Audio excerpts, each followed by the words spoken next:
Hallelujah. സ്തോത്രം സ്തോത്രം. 2 പത്രോസ് 3-ാം അധ്യായത്തിൻ്റെ 13 മുതലുള്ള വാക്യങ്ങളാണ് നമ്മൾ കണ്ടിന്യൂഷനിലാണ്. ഞാൻ എന്തിനാ ഇത് പറയുന്നത്? എനിക്ക് വല്ലാത്ത നോവുണ്ട് ഹൃദയത്തിൽ. പൗലോസ് പറഞ്ഞതുപോലെ ജനം നശിച്ചു പോകുന്നു എന്നുള്ള വലിയ നോവ് എൻ്റെ ഹൃദയത്തിൽ കയറിയിരിക്കുക സഹോദരങ്ങളെ. ന്യൂട്ടർ പരുവത്തിൽ ആർക്കും സ്വർഗനായിട്ട് പോകാൻ പറ്റത്തില്ല. എന്നെ കർത്താവെ കർത്താവെ എന്ന് വിളിക്കുന്ന ഏവനുമല്ല സ്വർഗസ്ഥനായ പിതാവിൻ്റെ ഇഷ്ടം ചെയ്യുന്നത്ര സ്വർഗരാജ്യത്തിൽ കടക്കുന്നത്. പിതാവിൻ്റെ ഇഷ്ടം എന്താണെന്ന് യോഹന്നാന്റെ സുവിശേഷത്തിൽ വ്യക്തമായി പറയുന്നുണ്ട്. ഹല്ലേലൂയ. എന്താണ് പിതാവിൻ്റെ ഇഷ്ടം? Hallelujah hallelujah hallelujah. വളരെ വ്യക്തമായി നമ്മളത് വായിച്ച് പഠിക്കണം. അപ്പോസ്തലന്മാർ എഴുതിയിരിക്കുന്ന യോഹന്നാൻ അപ്പോസ്തലൻ എഴുതിയ സുവിശേഷത്തിലൂടെ പിതാവിൻ്റെ ഇഷ്ടം എന്താണെന്ന് വ്യക്തമായി കൃത്യമായി യോഹന്നാൻ പറയുന്നുണ്ട്. നമ്മളത് വായിക്കുന്നുണ്ടോ, പഠിക്കുന്നുണ്ടോ, അത് ഗ്രഹിക്കുന്നുണ്ടോ, അത് മറ്റുള്ളവരെ പ്രസംഗിച്ച് കേൾപ്പിക്കുന്നുണ്ടോ? സ്തോത്രം സ്തോത്രം. ഞാൻ എൻ്റെ ഇഷ്ടമല്ല, എന്നെ അയച്ചവൻ്റെ ഇഷ്ടമത്രേ ചെയ്യുവാൻ സ്വർഗത്തിൽ നിന്ന് ഇറങ്ങി വന്നിരിക്കുന്നത്. അവൻ എനിക്ക് തന്നതിൽ ഒന്നും ഞാൻ കളയാതെ എല്ലാം ഒടുക്കത്തെ നാളിൽ ഉയർത്തെഴുന്നേൽപ്പിക്കണമെന്നാകുന്നു എന്നെ അയച്ചവൻ്റെ ഇഷ്ടം. പുത്രനെ നോക്കിക്കൊണ്ട് അവനിൽ വിശ്വസിക്കുന്ന ഏവനും നിത്യജീവൻ ഉണ്ടാകണമെന്നാകുന്നു എൻ്റെ പിതാവിൻ്റെ ഇഷ്ടം. ഞാൻ അവനെ ഒടുക്കത്തെ നാളിൽ ഉയർത്തെഴുന്നേൽപ്പിക്കും. ഒത്തിരി പിതാവിൻ്റെ ഇഷ്ടത്തെക്കുറിച്ച് നമുക്കിവിടെ കാണാൻ കഴിയും. പൗലോസ് പറയുന്ന ഒരു പ്രധാന ഭാഗം, ഞാൻ സാധാരണ അതിനെക്കുറിച്ചൊക്കെ ക്ലാസ്സൊക്കെ എടുത്തിട്ടുണ്ട്. എന്നാൽ ഇപ്പോൾ ഈ വിഷയം പറഞ്ഞു വന്നപ്പോൾ അതൊന്ന് പറഞ്ഞു പോകാൻ കർത്താവിൽ ശരണപ്പെടുന്നു. തെസ്സലോനിക്ക ലേഖനം അതിൻ്റെ 1-ാം ലേഖനം 5-ാം അധ്യായത്തിൽ നിങ്ങൾ പല പ്രാവശ്യം എൻ്റെ ഈ മെസ്സേജ് ശ്രദ്ധിച്ചുകൊണ്ടിരിക്കുന്നവർക്ക് പല പ്രാവശ്യം അത് കേട്ട് പഠിച്ചിട്ടുണ്ടാകുമെന്ന് ഞാൻ പൂർണ്ണമായി വിശ്വസിക്കുക. 1 തെസ്സലോനി 5-ന്റെ 13-ാം വാക്യത്തിൻ്റെ 2-ാം പാർട്ട് മുതൽ തമ്മിൽ സമാധാനമായിരിപ്പിൻ. സഹോദരന്മാരെ, ഞങ്ങൾ നിങ്ങളെ പ്രബോധിപ്പിക്കുന്നത് ക്രമം കെട്ടവരെ ബുദ്ധി ഉപദേശിപ്പിൻ, ഉൾക്കരുത്തില്ലാത്തവരെ ധൈര്യപ്പെടുത്തുവിൻ, ബലഹീനനെ താങ്ങുവിൻ, എല്ലാവരോടും ദീർഘക്ഷമ കാണിപ്പിൻ, ആരും തിന്മയ്ക്ക് പകരം തിന്മ ചെയ്യാതിരിപ്പാൻ നോക്കുവിൻ, തമ്മിലും എല്ലാവരോടും എല്ലായ്പ്പോഴും നന്മ ചെയ്തുകൊണ്ടിരിപ്പിൻ, എപ്പോഴും സന്തോഷിപ്പിൻ, ഇടവിടാതെ പ്രാർത്ഥിപ്പിൻ, എല്ലാറ്റിനും സ്തോത്രം ചെയ്യുവിൻ. ഇതല്ലോ നിങ്ങളെക്കുറിച്ച് ക്രിസ്തുയേശുവിൽ ദൈവ ഇഷ്ടം. ആത്മാവിനെ കെടുക്കരുത്, പ്രവചനം തുച്ഛീകരിക്കരുത്, സകലതും ശോധന ചെയ്ത് നല്ലത് മുറുകെ പിടിപ്പിൻ, സകലവിധ ദോഷവും വിട്ടകലുവിൻ. ഇതാണ് പിതാവിൻ്റെ ഇഷ്ടം. 1 തെസ്സലോനി 5-ന്റെ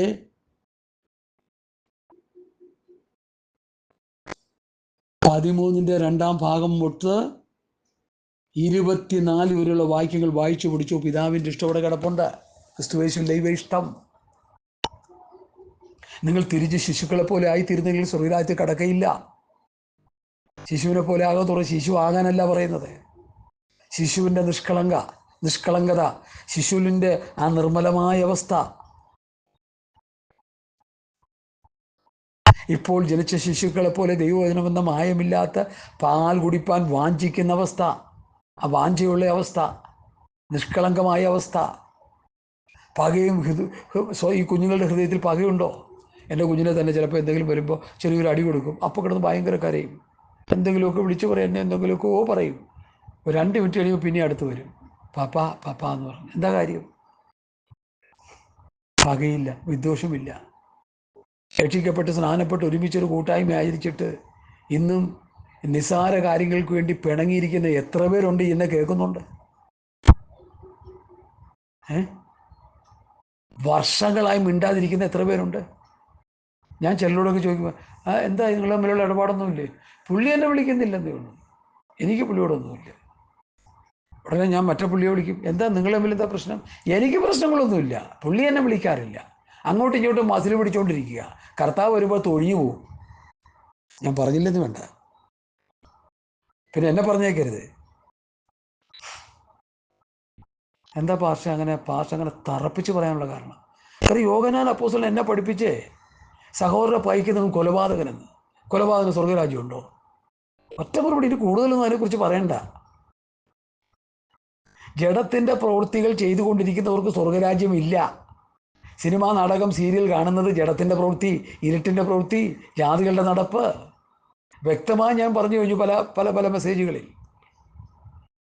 ഇരുട്ടിൻ്റെ പ്രവൃത്തി എന്ന് റോമാലേഖനം 13, ജഡത്തിൻ്റെ പ്രവൃത്തി എന്ന് ഗലാത്യലേഖനം 5, പിന്നെ 1 പത്രോസ് ലേഖനം 4-ാം അധ്യായത്തിൻ്റെ 1, 2, 3 വായിച്ചു വരുമ്പോൾ ജാതികളുടെ നടപ്പ്.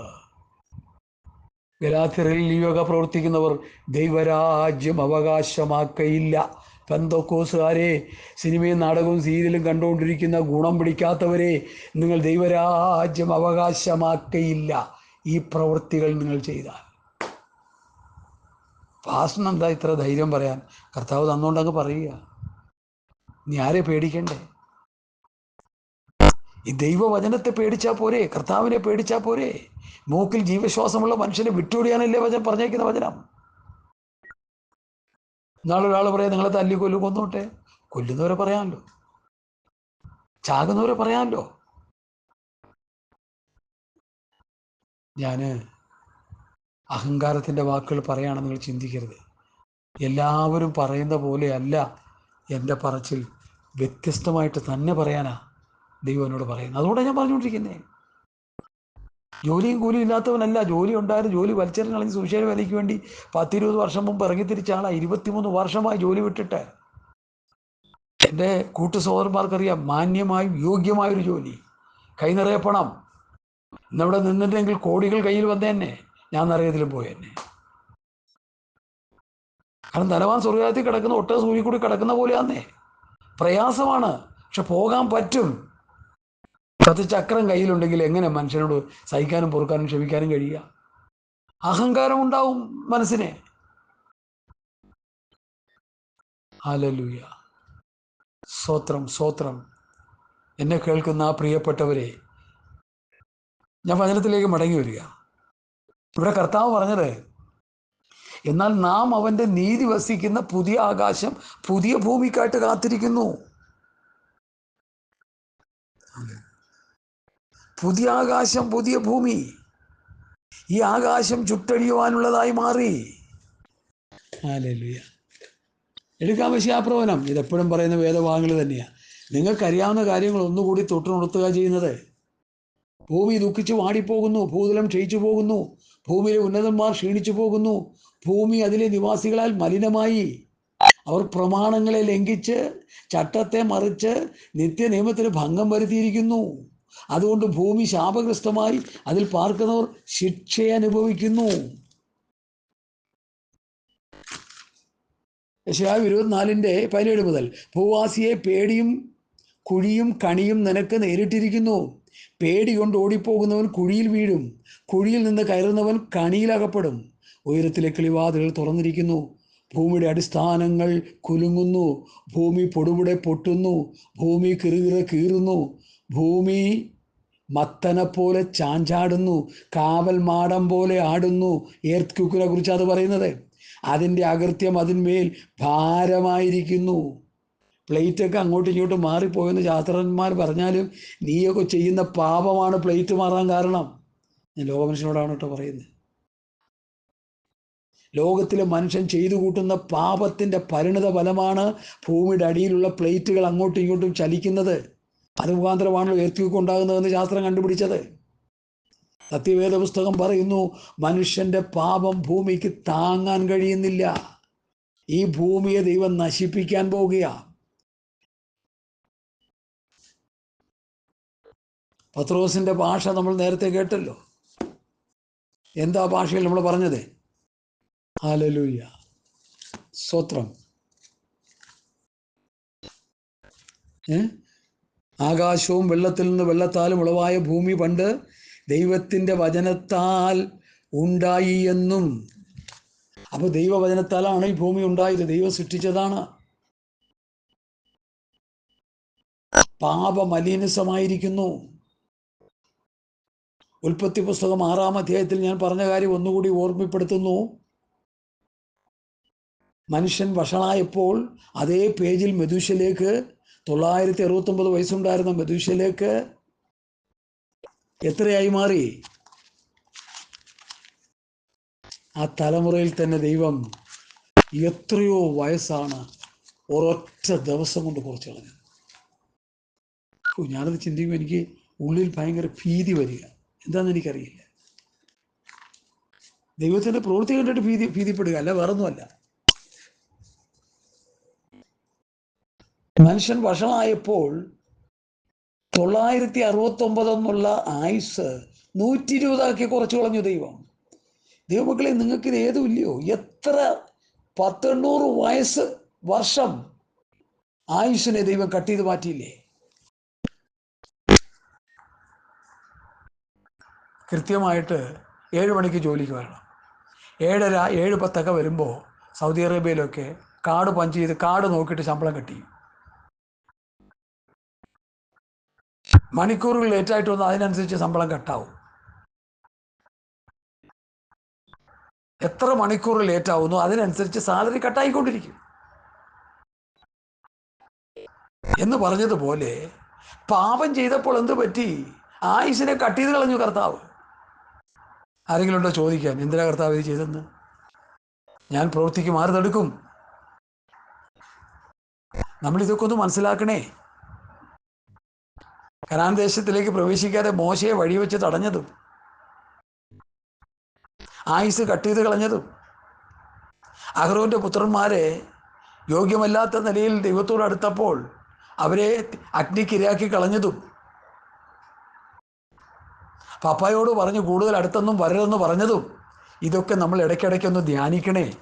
ഈ അമ്പലക്കാള പോകുന്ന പോലെ അങ്ങ് പോയാലേ അവസാനം ഗൾട്ടാക്കി പിടിവീഴും. കർത്താവിൻ്റെ വചനം നമ്മുടെ കയ്യിൽ തന്നിരിക്കുന്നത് അത് വായിച്ച് പഠിച്ചനുസരിച്ച് ജീവിച്ച് നിത്യതയ്ക്ക് വേണ്ടി ഒരുങ്ങാനാ. അതറിയില്ലെങ്കിൽ മാറി നിൽക്കണം. അതറിയാവുന്നവർ പ്രസംഗിക്കും. കേരളക്കരയിൽ ഇന്ന് കാണുന്ന പ്രസംഗങ്ങളിൽ നല്ലൊരു പങ്കും കൾട്ടാണെന്ന് ഞാൻ തീർത്തും പറയുക. വാളെടുത്തവനെല്ലാം വെളിച്ചപ്പാടായി മാറി. ഹല്ലേലൂയ. നാം അവൻ്റെ നീതി വസിക്കുന്ന പുതിയ ആകാശം പുതിയ ഭൂമിക്കായിട്ട് കാത്തിരിക്കുന്നു. ഇനിയാണ് സബ്ജക്റ്റിലേക്ക് വരുന്നത്. നമ്മൾ അങ്ങനെ കാത്തിരിക്കുന്നു. അതുകൊണ്ട് 2 പത്രോസ് 3:13 ആ വാക്യത്തിൻ്റെ അവസാന ഭാഗം പുതിയ ഭൂമിക്കായിട്ട് കാത്തിരിക്കുന്നു. അങ്ങനെ കാത്തിരിക്കുന്നു. അതുകൊണ്ട് എന്ത് ചെയ്യണം പ്രിയമുള്ളവരെ? നിങ്ങൾ ഇവയ്ക്കായി കാത്തിരിക്കിയാൽ, ഏത്? പുതിയ ആകാശം പുതിയ ഭൂമിക്കായിട്ട് കാത്തിരിക്കിയാൽ അവൻ നിങ്ങളെ കറയും കളങ്കവും ഇല്ലാത്തവരായി സമാധാനത്തോടെ കാണുവാൻ ഉത്സാഹിച്ചുകൊണ്ട് നമ്മുടെ കർത്താവിൻ്റെ ദീർഘക്ഷമയെ രക്ഷയെന്ന് വിചാരിക്കും.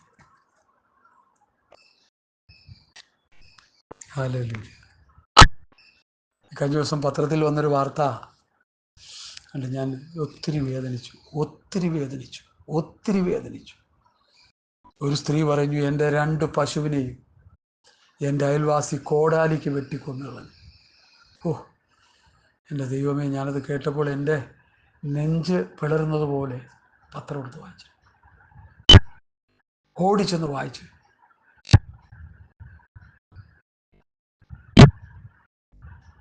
ഇങ്ങനെയുള്ള മനുഷ്യർ താമസിക്കുന്നിടത്തുനിന്ന് മാറി പൊക്കോളാണ് എനിക്ക് പറയാനുള്ളത് അവരോട്. വല്ല ഭൂമി കുലുക്കമോ ഭൂമി താണു പോവുകയോ ഒക്കെ ചെയ്യാനിടയായിത്തീരും. അത്ര കൊടും പാവമാണ് ആ മനുഷ്യൻ ചെയ്തത്. വിദ്യാഭ്യാസവും സംസ്കാരമുള്ളൊരു മനുഷ്യനല്ലേ അദ്ദേഹം. ഒരു സ്ത്രീയുടെ ഉപജീവന മാർഗം 1. 2, നിരപരാധിയായ മൃഗങ്ങളെ കോടാലിക്ക് വെട്ടിക്കൊല്ലുക എന്ന് പറഞ്ഞാൽ ഈ മനുഷ്യൻ ഒരു മൃഗമല്ലാതെ മനുഷ്യനായി തീരുന്നത് എങ്ങനെയാ? മാനത്തോടിരിക്കുന്ന മനുഷ്യൻ വിവേകനായാൽ നശിച്ചു പോകുന്ന മൃഗങ്ങൾക്ക് തുല്യനത്രേ. ആ മനുഷ്യനെ കാണുമ്പോൾ നമുക്ക് ചോദിക്കാം, നിങ്ങളൊരു മനുഷ്യനാണോ, നിങ്ങളൊരു മൃഗമാണോ? യെസ്, നിങ്ങളൊരു അനിമലാ. ഇനി ഒന്നുകൂടി ഞാൻ കടത്തി പറയട്ടെ, നിങ്ങൾ മൃഗത്തെക്കാളും അതപ്പറ്റിച്ചിരിക്കുക സഹോദര എന്ന് പറയണം. മൃഗം ഇര പിടിക്കാനാണ് മാനിനെയൊക്കെ പിടിച്ച് തിന്നുന്നത്. പൂച്ചയും പട്ടിയും കോഴിയും കൂടി ഒന്നിച്ച് കിടക്കുന്ന എത്രയോ കാഴ്ചകൾ നമ്മൾ കാണുന്നു.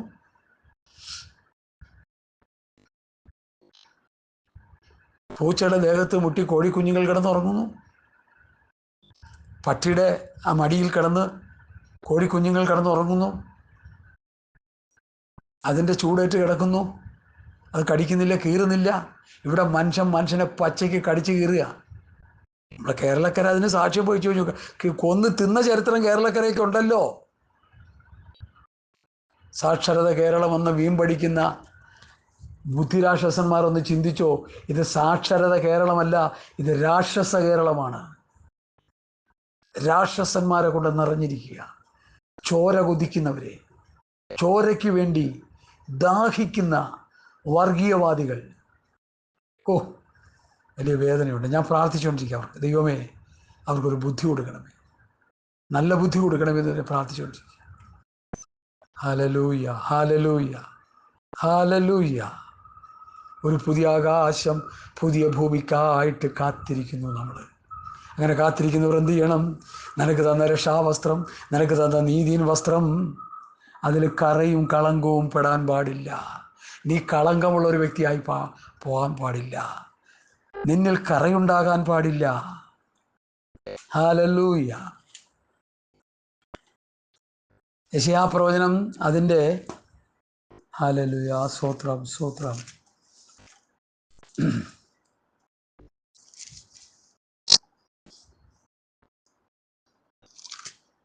Price the Lord. ഹല്ലേലൂയ, ഹല്ലേലൂയ.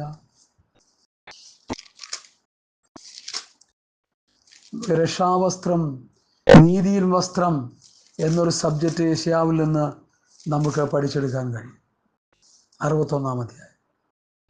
മണവാളൻ തലപ്പാവണിയുന്നത് പോലെയും മണവാട്ടി ആഭരണങ്ങളാൽ തന്നെത്താൻ അലങ്കരിക്കുന്നത് പോലെയും. അവിടെ ഒരു സിംബോളിക്ക, ഒരു പഠിപ്പിക്കലാണ്. അണിയുന്നത് പോലെയും അലങ്കരിക്കുന്നത് പോലെയും. വാരി വലിച്ചിട്ടുകൊണ്ട് നടക്കാനല്ല. പെന്തക്കോസ്തുകാർക്ക് ആഭരണം വിട്ടില്ലെങ്കിൽ എന്തോ ഒരു കുറച്ചിൽ പോലെ തോന്നുക. ഒരു കുറച്ചിലും ഇല്ല. യഥാർത്ഥ വീണ്ടും ജനനം ഉള്ളിൽ നടന്ന ഇതൊക്കെ വലിച്ചെറിയും. ജനനം നടന്നിട്ടില്ല. എനിക്കറിയാം, ഒരു അങ്കിളുണ്ടായിരുന്നു ഞങ്ങളുടെ കൂടെ. മക്കള് ഗൾഫിൽ നിന്ന് വരുമ്പോൾ 5ഉം 10ഉം പവൻ്റെ പാല കഴുത്തിലിട്ടും, പിന്നെ കുറേ മോതിരങ്ങളും ഇട്ട്, കുറേ വളയൊക്കെ ഇട്ട്, ഒരു $500,000 ഒരു വാച്ചുമൊക്കെ കെട്ടി, ഒറ്റ മുടി പോലും ഇല്ല കറുത്തത്, എല്ലാം കരിക്കട്ട പോലെ ആക്കി മക്കളുടെ കൂടെ നടക്കുമ്പോൾ അച്ചായനൊരു സന്തോഷം. അച്ഛൻ രക്ഷിക്കപ്പെട്ടെന്നാ പറയണത്. രക്ഷിക്കപ്പെട്ടതേ അല്ല, മനസ്സിലായി എനിക്ക്. രക്ഷിക്കപ്പെട്ടതല്ല അച്ചായൻ. രക്ഷാനുഭവവും വീണ്ടും ജനനവും പ്രാപിച്ചിട്ടില്ല. എനിക്ക് നന്നായിട്ട് മനസ്സിലായി. മറ്റു പല രീതിയിലൊക്കെ അത് മനസ്സിലായി. ആളും പേരും പ്രസ്ഥാനം ഒന്നും ഞാൻ പറയുന്നില്ല. നമ്മളെ രക്ഷാവസ്ത്രം ധരിപ്പിച്ചു, രക്ഷയുടെ അനുഭവത്തിലേക്ക് നടത്തി. നീതിൻ വസ്ത്രം ധരിപ്പിച്ചു.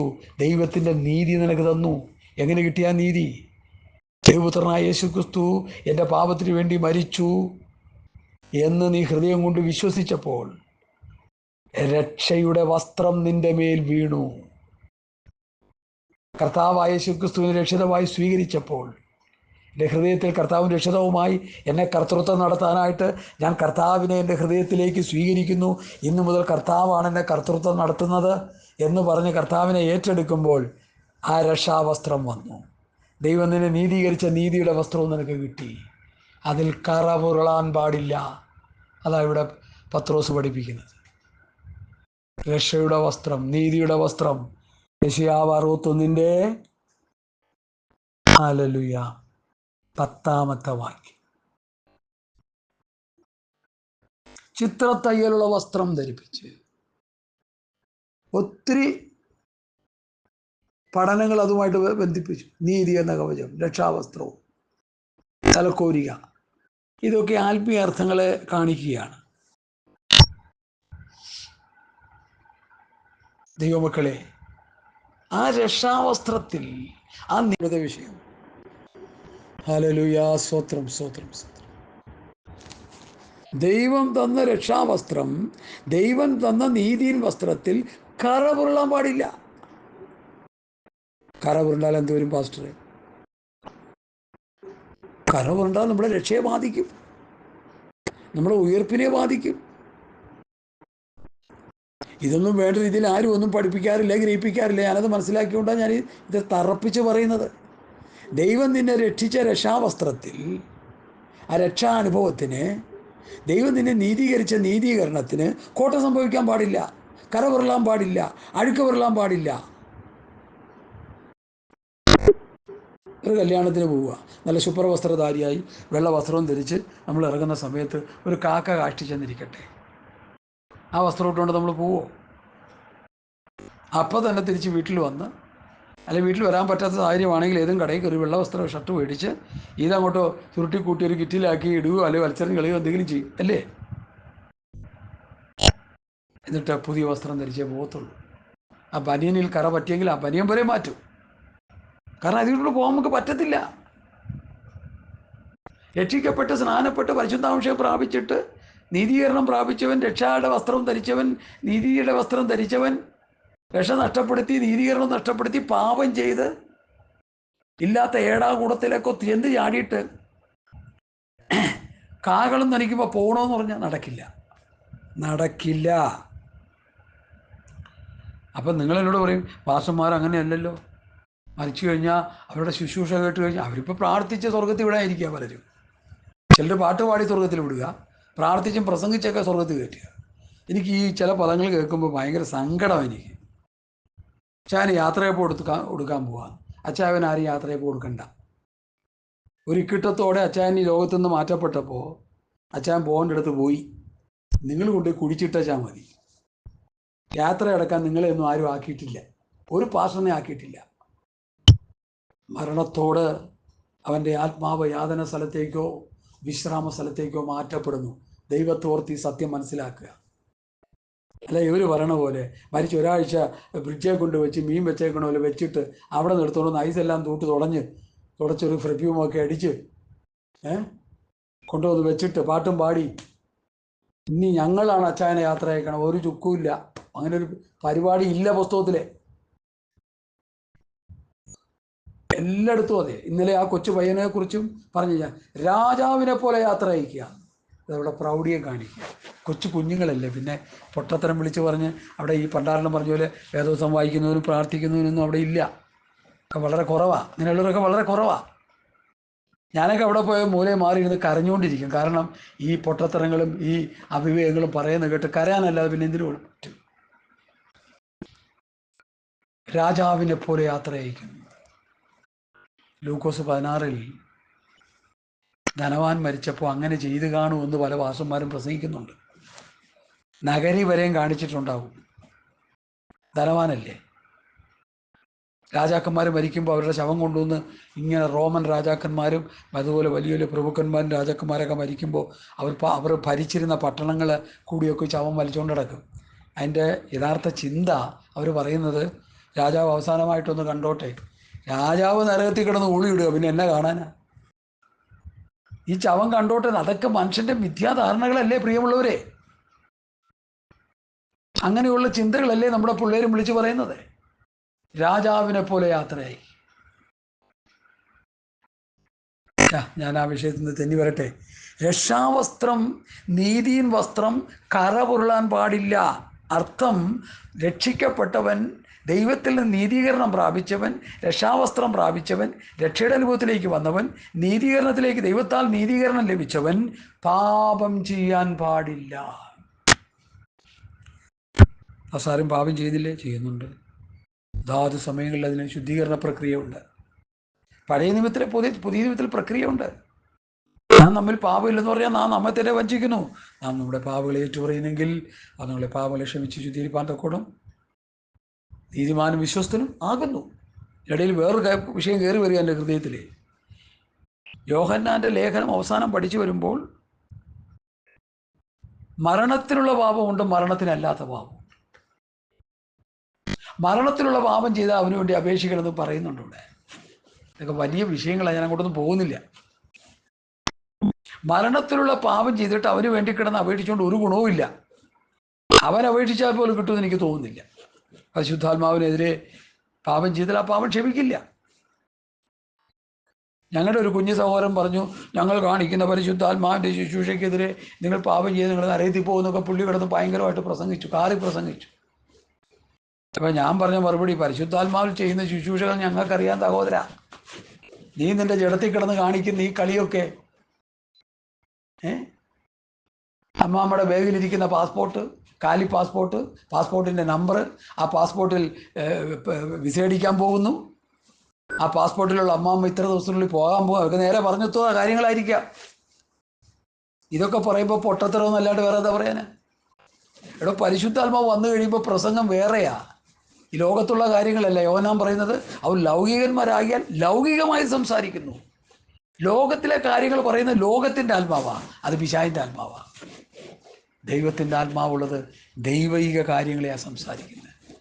അവൻ്റെ ആത്മാവിൻ്റെ ശുദ്ധീകരണത്തിന് വേണ്ട ദൂതാ പറയുന്നത്. ദേഹൻ്റെ ഈ ആത്മാവ് ശുദ്ധീകരണത്തിന് വേണ്ടുന്ന വചനങ്ങളാണ് അവരെ പറഞ്ഞ് അവരെ പ്രബോധിപ്പിച്ച് കുറ്റബോധം വരുത്തി, തെറ്റ് ചെയ്തവരെ മടക്കി വരുത്തി ശുദ്ധീകരണത്തിലേക്ക് നടത്തി നിത്യതയ്ക്ക് വേണ്ടി ഒരുക്കുന്നതാണ് ദൈവത്തിൻ്റെ ആത്മാവ്. ദൈവത്തിൻ്റെ ആത്മാവിൽ നിറഞ്ഞൊരു വ്യക്തി ശുശ്രൂഷ ചെയ്യുമ്പോൾ അത് കേൾക്കുന്നവർക്ക്, കാണുന്നവർക്ക് അറിയാം. ഇന്ന് അങ്ങനെയൊക്കെയുള്ള ശുശ്രൂഷകൾ ആദരാജ്ഞലി നഷ്ടപ്പെട്ടിരിക്കുകയാണ്. ഹല്ലേലൂയ. അപൂർവം ചില കർത്താവിൻ്റെ ദാസന്മാർ മാത്രമേ ചെയ്യുന്നുള്ളൂ. ഒരു ചെറിയ ശേഷിപ്പ്. മുഴുവൻ കൾട്ടാണ്. എനിക്കത് പറയുന്നതിൽ യാതൊരു മടിയില്ല. രക്ഷാവസ്ത്രം, നീതിயின் വസ്ത്രത്തിൽ കറ പുരളാൻ പാടില്ല. കറയും കളങ്കവും ഇല്ലാത്തവരായി സമാധാനത്തോടെ കാണുവാൻ ഉത്സാഹിച്ചുകൊണ്ട് നമ്മുടെ കർത്താവിൻ്റെ ദീർഘക്ഷമയെ രക്ഷയെന്ന് വിചാരിപ്പീൻ. ഹല്ലേലൂയ. സ്തോത്രം, സ്തോത്രം. രക്ഷിക്കപ്പെട്ടവൻ, സ്നാനപ്പെട്ടവൻ, സ്നാനം എന്നൊക്കെ പറഞ്ഞാൽ യേശുവിനോടുകൂടി മരിച്ചടക്കപ്പെട്ട് കുടിച്ചിരുന്ന രീതിയൊക്കെയാണ്. റോമാലേഖനം 6:1 മുതൽ 6 വരെയുള്ള വാക്യം വായിച്ചു സ്നാനത്തിൻ്റെ മഹത്വത്തോടെ കാണാൻ കഴിയും. 6-7 വാക്യം. കൊലോസ് ലേഖനത്തിൽ, എഫേസ്യ ലേഖനത്തിലൊക്കെ സ്നാനത്തെക്കുറിച്ച് മനോഹരമായ നിലയിൽ പ്രസ്താവിക്കുന്നുണ്ട്. സ്നാനപ്പെട്ടവൻ യേശുവിനോടുകൂടി മരിച്ചു, അടക്കപ്പെട്ടു, ഉയർത്തെഴുന്നേറ്റ ആത്മീയ അനുഭവമാണ്. അങ്ങനെ ആത്മീയ അനുഭവത്തിലായ വ്യക്തി പിന്നെ പാപം ചെയ്യാൻ പാടില്ല. മരണത്തിലുള്ള പാപം ചെയ്യാൻ പാടില്ല. മരണത്തിലില്ലാത്ത പാപം ചെയ്താൽ അപേക്ഷിക്കാം, മരണത്തിലുള്ളത് ചെയ്താൽ അപേക്ഷിക്കാമെന്ന് പറയുന്നില്ലെന്ന് യോഹന്നാൻ പറയുന്നു. ഇതൊന്നും ആരും ശ്രദ്ധിക്കുന്നില്ല. ഞങ്ങളുടെ ഗുരു പറഞ്ഞതുപോലെ ഒരു വാക്യം വായിച്ചിട്ട് വായി തോന്നുന്നത് പ്രസംഗിച്ചിട്ട് പ്രസംഗമാണെന്ന് പറഞ്ഞ് കാശും മേടിച്ചുകൊണ്ട് പോവുക. നടക്കുന്ന മുഴുവൻ അതാ. കാശുണ്ടാക്കാൻ വേറെ എന്തൊക്കെ വഴിയുണ്ട് സഹോദരങ്ങളെ. ഈ ദൈവവചനം എടുത്ത് വിറ്റ് വേണോ തിന്നാൻ? ഇത് കണക്ക് കൊടുക്കണ്ടേ? ഹല്ലേലൂയ, ഹല്ലേലൂയ, സ്തോത്രം. ദാവീദ് പാപം ചെയ്തപ്പോൾ സ്തോത്രം നാഥാൻ പ്രവാചകനെ ദാവീദിൻ്റെ അടുക്കലേക്ക് അയച്ചു. ഞാനത് ഒരു കഥ പോലെ നമ്മൾ പഠിച്ചിട്ടുള്ളതാണ്. നാഥാൻ അവിടെ ചെന്ന് ചവിട്ടുനാടകം കളിക്കുകയല്ല ചെയ്തത്. നാഥാൻ അവിടെ ചെന്ന് ചപ്പും ചവറും പറഞ്ഞുകൊണ്ടിരിക്കുകയല്ല ചെയ്തത്. ദാവീദ് ചെയ്ത പാപത്തിനെതിരെ ശക്തമായി പ്രതികരിക്കുക ചെയ്തത്. ആ മനുഷ്യൻ നീയാണെന്ന് പറഞ്ഞു. ഹല്ലേലൂയ. താൻ തന്നെ പറഞ്ഞ ആ അലങ്കാര പദപ്രയോഗം നമ്മൾ അറിയാമല്ലോ. ഒരാട് 100 ആട്, ഒരാട് 100 ആട്. ഒരാടിനെ കൊന്നവൻ ആരാ? നീചനാ. അത് നീ തന്നെയാണ്. നിലത്ത് വീണു, മാനസാന്തരപ്പെട്ടു, മടങ്ങി വന്നു. എൻ്റെ ഹൃദയപ്രകാരമുള്ള ദാവീദ് എന്ന് വിളിക്കവൻ യോഗ്യനായി. ഇന്നോ പാപം ചെയ്ത് പ്രവാചകം പറഞ്ഞാലും വചനം പറഞ്ഞാലും എത്ര പ്രസംഗം കേട്ടാലും തെങ്ങ് കയറ്റക്കാരൻ്റെ കാലിൽ തഴമ്പ് പോലെ ഹൃദയം തഴമ്പിച്ചിരിക്കുന്നവർക്ക് എന്നാ പാപബോധം ഉണ്ടാകാനാ? വചനമെടുത്ത് കൂട്ടുചേർത്ത് മറിച്ച് കളഞ്ഞ്, സ്തോത്രം, കൂട്ടുചേർക്കുക, മറിച്ച് കളയുക, കോട്ടിക്കളയുക. ഒരു പാപബോധവുമില്ല. ഏത് സ്വർഗം അവർക്ക് കിട്ടുന്നത്? ഹല്ലേലൂയ. കറയും കളങ്കവും, രക്ഷാവസ്ത്രം, നീതിயின் വസ്ത്രം, വിശുദ്ധിയോടെ സൂക്ഷിക്കണം. അതാ പറയുന്നത്. വിശുദ്ധി എന്നുള്ള ഉപദേശത്തിന് എന്താ പ്രാധാന്യത ബൈബിളിൽ? ഞാൻ വിശുദ്ധനായിരിക്കാൻ നിങ്ങളും വിശുദ്ധനായിരിപ്പീൻ. ശുദ്ധീകരണം കൂടാതെ ആരും കർത്താവിനെ കാണുകയില്ല. നീതി ചെയ്യുന്നവൻ നീതി ചെയ്യട്ടെ, അടുക്കുള്ളവൻ അഴുക്കാകട്ടെ. സ്തോത്രം. നീതിമാൻ തന്നെയും നീതി ചെയ്യട്ടെ. നീതി ചെയ്ത് വിശുദ്ധീകരണം പ്രാപിച്ചുകൊണ്ടിരിക്കണം. ദൈവത്തിൽ നീതീകരണം ഫ്രീ ആയിട്ട് കിട്ടി. നീതി ചെയ്തവൻ എന്ത് ചെയ്യണം? വിശുദ്ധീകരണം പ്രാപിച്ചുകൊണ്ടിരിക്കണം. ഒരു ആയുസ് മുഴുവൻ വിശുദ്ധീകരണം. ആയുസ് മുഴുവൻ വിശുദ്ധീകരണം പ്രാപിച്ചുകൊണ്ടിരുന്നാലേ തേജസ്കരണത്തിലേക്ക് നടത്തപ്പെടത്തുള്ളൂ. അതാ നീതീകരണം, വിശുദ്ധീകരണം, തേജസ്കരണം. റോമാലേഖനം 3, 4, 5, 6 അധ്യായത്തിൽ പഠിപ്പിക്കുന്ന ശ്രേഷ്ഠമായ പഠനമാണ് 3 മുതൽ 8 വരെയുള്ള അധ്യായത്തിൽ. നീതീകരണം, വിശുദ്ധീകരണം, തേജസ്കരണം. ഞാൻ പല പ്രാവശ്യം പ്രസംഗിച്ചിട്ടുണ്ട്. നീതീകരണം ദൈവം തരുന്നു ഫ്രീ ആയിട്ട്. വിശുദ്ധീകരണം ഒരു ആയുസ് മുഴുവൻ വചനമനുസരിച്ച് ജീവിച്ച് ശുദ്ധീകരണം പ്രാപിച്ചുകൊണ്ടിരിക്കണം. അതാ റോമർ 6:19. അതിന് ശുദ്ധീകരണം പ്രാപിച്ചുകൊണ്ടിരുന്ന തേജസ്കരണത്തിലേക്ക് നടത്തപ്പെടും. ഹല്ലേലൂയ. റോമലേഖനം 6:23. പാപത്തിന്റെ ശമ്പളം മരണമത്രേ, ദൈവത്തിന്റെ കൃപാവരമോ കർത്താവായ യേശുക്രിസ്തുവിൽ നിത്യജീവൻ തന്നെ. നിത്യജീവൻ കൃപാവരമായിട്ട് ഫ്രീ ആയിട്ട് കിട്ടുക. പക്ഷെ അതിന് ഇച്ചിരി പണിയുണ്ട്, ഇച്ചിരി ബന്ധപ്പാടുണ്ട്. അത് പ്രാപിച്ചെടുക്കാൻ ഒത്തിരി കഷ്ടതകൾ അനുഭവിക്കണം. വിശുദ്ധിയുടെ മേഖലകളിലൂടെ താണ്ടണം. നമ്മൾ വിശുദ്ധന്മാരായിരിക്കണം, വിശുദ്ധമതികളായിരിക്കണം. ലോകത്തിന്റെ അഴുക്കിൽ കിടന്ന് തലകുത്തി പറഞ്ഞിട്ട് എന്നാ വിശുദ്ധി എന്ന് പറയുക? വെള്ള വസ്ത്രം തിട്ടാ വിശുദ്ധിയാവുമോ? ചിലർ വിചാരിച്ചിരിക്കുന്ന അങ്ങനെയാണ്. എനിക്ക് വെള്ളയും വെള്ള ഇഷ്ടമാണ്. വെള്ള ഷർട്ട് ഞാൻ ഇടുന്നവനാണ് സ്ഥിരം. പാൻറ് പിന്നെ ഇടാറില്ല, എപ്പോഴും കഴുകാൻ നേരമില്ലാത്ത. വെള്ളയും ഇട്ട് വിശുദ്ധനാവത്തൊന്നുമില്ല, നമുക്ക് തോന്നലാണ് അതൊക്കെ. വെള്ള ഇട്ട് കഴിഞ്ഞാൽ വിശുദ്ധന്മാരുടെ ലിസ്റ്റിൽ പെട്ടെന്നൊക്കെ വെറും തോന്നല. ജീവിതം വിശുദ്ധമായിരിക്കണം, ദൈവവചനം അനുസരിച്ച് ജീവിക്കുന്നവരായിരിക്കും. Hallelujah, hallelujah. അതുകൊണ്ട് പ്രിയമുള്ളവരെ, നിങ്ങൾ ഇവയ്ക്കായി കാത്തിരിക്കുക. അവൻ നിങ്ങളെ കറയും കളങ്കവും. രക്ഷാവസ്ത്രത്തിൽ, നീതീൻ വസ്ത്രത്തിൽ കറ വിറളാൻ പാടില്ല, അഴുക്ക് വരാൻ പാടില്ല. യാക്കോബിന്റെ ലേഖനത്തിലെ ഒരു പദം ഇവിടെ പറയുന്നത് ശ്രദ്ധയിലേക്ക് ഞാൻ ഈ ക്ലിപ്പിൻ്റെ അവസാനമായിട്ട് അത് പറയാൻ കർത്താവിൽ ശരണപ്പെടുക. യാക്കോബ് 1 അവസാന വാക്യം ഇങ്ങനെ പറയുന്നു: പിതാവായ ദൈവത്തിന് മുൻപാകെ ശുദ്ധവും നിർമ്മലവുമായ ഭക്തിയോ, അനാഥരെയും വിധവമാരെയും അവരുടെ സങ്കടങ്ങളിൽ ചെന്ന് കാണുന്നതും, ലോകത്താലുള്ള കളങ്കം പറ്റാതെ, കറയും കളങ്കവും ലോകത്താലുള്ള കളങ്കം പറ്റാതെ തന്നെത്താൻ സൂക്ഷിക്കുന്നതാകുന്നു, തന്നെത്താൻ കാത്തുകൊള്ളുന്നതാകുന്നു, തന്നെത്താൻ നിർമ്മലീകരിക്കുന്നതാകുന്നു, തന്നെ വിശുദ്ധീകരിച്ചുകൊണ്ടിരിക്കുന്നതാകുന്നു, തന്നെ സൂക്ഷിക്കുന്നതാകുന്നു, തന്നെ നിർമ്മലീകരിക്കുന്നതാകുന്നു. Hallelujah, hallelujah.